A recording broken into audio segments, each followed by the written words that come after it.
More rest won't fix this. And if you've already found that out, if you took the time off, did the vacation, tried the long weekend, and came back feeling exactly the same, or somehow worse, that is not a sign that you are unfixable. It is a sign that rest was the wrong intervention for the actual problem.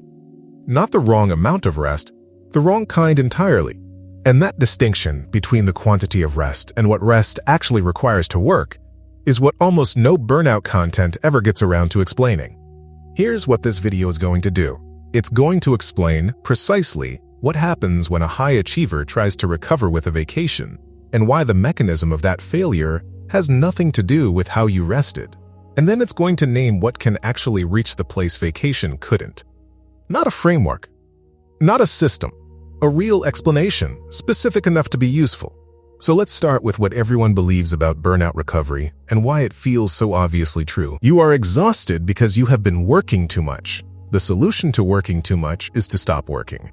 So you take time off, remove the demands, give yourself space, and the exhaustion should drain out like water from a bathtub. That logic is not wrong, exactly. It's just matched to a different kind of tired. The kind of tired that comes from a single hard week, a deadline, a project, an unusually demanding stretch, does respond to rest the way the logic says it should. You stop, you recover, you return, but the kind of tired that accumulates over months or years of treating your output as your worth, that kind doesn't drain out when you stop moving, because the exhaustion was never only about the hours. It was about what the hours meant. It was about what stopping has always made you feel. It was about a nervous system that learned, slowly and thoroughly, that rest is not safe, that stillness is where the dread lives, and no beach changes that. No change of scenery interrupts that, because you bring your nervous system with you. This is the part that no one explains when they tell you to take a break. They're treating burnout like a fuel problem, like you just need to refill the tank. But for a lot of people reading this right now, it stopped being a fuel problem a long time ago. It became a system problem, and systems don't care about your vacation days. Now, let me walk you through what's actually happening in your body. Chronic overwork, the sustained months-long kind, doesn't just make you tired. It trains your nervous system to run in a particular state, alert, scanning, braced for whatever comes next. That state has a physiological name, a threat response, and it is not metaphorical. Your cortisol patterns shift. Your baseline activation stays elevated. Your system learns that the environment requires vigilance, and it stays ready. That training takes time. And it doesn't untrain because the calendar says vacation. Research on nervous system recovery consistently shows something that the standard rest more advice doesn't account for. The body's threat response doesn't normalize on the timeline of a week off. It normalizes on the accumulation of signals that say, you are safe now. Repeated signals, over time. Not a single event, however long or well-deserved. So what actually happened on your vacation? The output demands disappeared. The meetings stopped. The emails paused. The deliverables went quiet. But the signal your nervous system was running, the one that says stay ready, stay braced, stay functional at all costs, that signal didn't get the memo. It came with you. Through the airport, into the hotel, onto the beach. It sat next to you at every meal.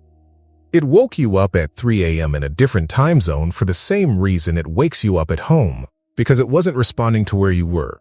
It was responding to what it had learned to expect from you. And what it had learned from months or years of evidence was that you do not stop, that you push through, that the next thing is always coming, and you will be ready for it, regardless of the cost. A week of not working doesn't undo that learning. It barely registers against it, but there's something even deeper going on here, something that explains why, for a lot of people, the vacation didn't just fail to help, but actually made things worse. When your identity is built on performance, when somewhere along the way the job stopped being something you did and became something you are, not working isn't rest. It's threat, because the question underneath the stillness isn't what should I do with this time? The question is older and quieter and more frightening. It's who am I right now while nothing is being produced? And for someone whose answer to that question has always been their output, their reliability, their results, their value to others, that question doesn't have a comfortable answer. so the vacation becomes something to survive. You monitor your own recovery the way you monitor a project, checking for progress, grading your relaxation, frustrated that you're not doing it right. You feel guilty for not working, and then guilty for feeling guilty because you're on vacation and you're supposed to be grateful. The guilt doesn't take a vacation. It just finds new material. This is not weakness. This is the exact, predictable result of spending years in a system that rewarded you for never fully stopping. A system that gave you gold stars for availability, for reliability, for being the one who always comes through. You were not taught that you were allowed to be unreachable. You were not given evidence that your worth survived a period of reduced output.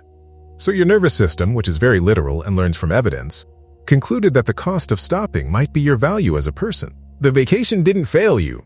It did exactly what a vacation can do. It removed the external demands for a defined window of time. What you needed, what you've always needed, wasn't less work. It was a reason your nervous system could believe you were safe, not just resting, safe. And that is not something a flight itinerary can provide. If what this video is naming feels true, if you've tried the obvious answers and they didn't hold, there's something in the description that might be worth your time. It's a collection of real recovery cases. People who are exactly where you are, who tried the standard things, who didn't get better the expected way, and what finally changed. Not as inspiration, as evidence. Specific timelines. Real setbacks. What actually held? The link is in the description. So if vacation can't reach it, if calendar rest isn't enough, what can? This is where it's important to be honest about what actually works means. It doesn't mean a better system. It doesn't mean a smarter recovery protocol. It means something slower and less satisfying to hear. The accumulation of small, repeated signals that your nervous system can learn to read as safety. Not a single event. A pattern. Your nervous system updated into its current state over months or years of consistent evidence. Evidence that output was required, that stopping was risky, that your value was conditional on your function. It learned that from repetition, from the same signal, arriving again and again until it became the baseline. It unlearns the same way.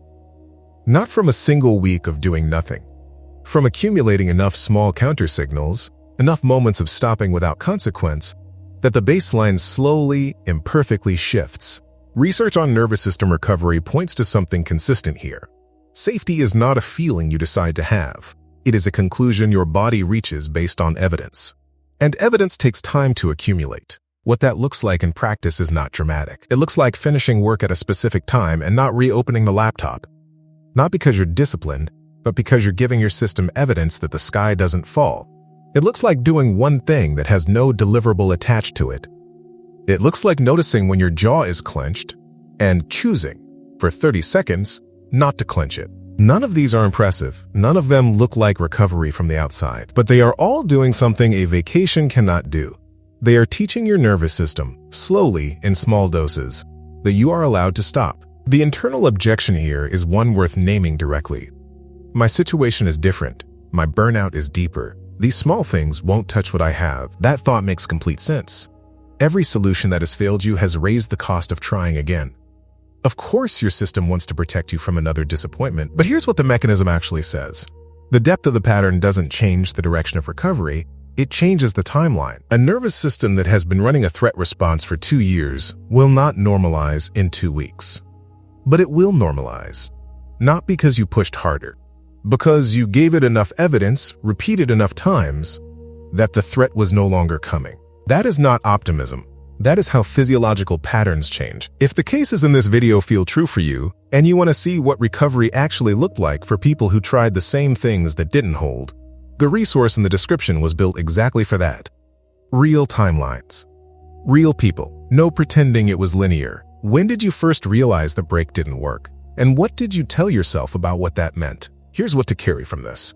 The vacation didn't work because it was designed for a different problem. It was a quantity solution, less time working, applied to a quality problem, a nervous system that learned from years of evidence that stopping is dangerous. That is not your failure. That is not a character flaw. That is a physiological pattern, specific, nameable, and not permanent. Physiological patterns change differently than habits change. You can't decide your way out of a threat response. You can't vacation your way out of one either. What you can do, The only thing that actually reaches the mechanism is give your system a different kind of evidence. Small, repeated, low stakes enough to actually do. Not a plan, not a protocol. Evidence. Your nervous system doesn't know you're safe yet. It's been running a threat response, some version of stay ready, stay functional, stay valuable for months, possibly years. The fact that rest doesn't feel restful isn't a personal failure. It isn't evidence that you're uniquely unfixable. It is a physiological pattern doing exactly what physiological patterns do, continuing until there's enough evidence to stop. And physiological patterns, unlike character flaws, can be changed. Not by taking a bigger vacation, not by resting harder, by accumulating, slowly and imperfectly and without an audience, enough small moments of stopping without consequence that your system finally updates its conclusion. You are not broken. You are running an outdated threat assessment, and the path back is not a destination you arrive at. It is a direction you begin moving in. One small signal. No performance required whenever you're ready.